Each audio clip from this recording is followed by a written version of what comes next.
प्यारे बच्चों, हमारी आज की कहानी का मौजू है अबू बैदा का गैर मुतज़लज़ल ईमान। अबू बैदा नबी करीम सल्लल्लाहु अलैहि वसल्लम के एक सहाबी थे और अल्लाह पर अपने गैर मुतज़लज़ल भरोसे के लिए मशहूर थे।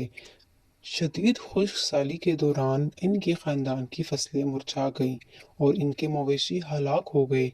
इसके बावजूद अबू उबैदा साबित कदम रहे और आफियत की दुआएं मांगते रहे।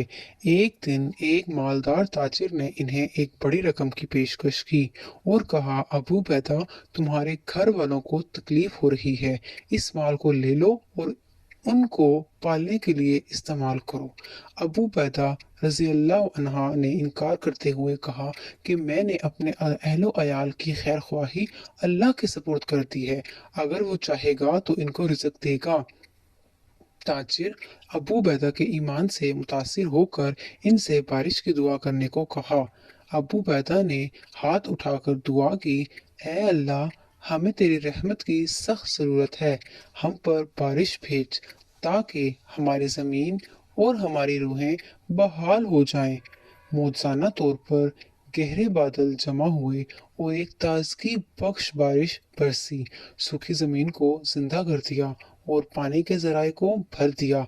अबू बैदा के घर वालों को बचा लिया गया और इनके ईमान का बदला मिला।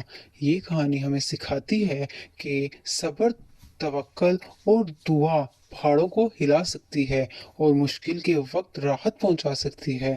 हम सब अबू बैदा के अटल ईमान और अल्लाह के इलाही मंसूबे पर भरोसे की तकलीद करेंगे।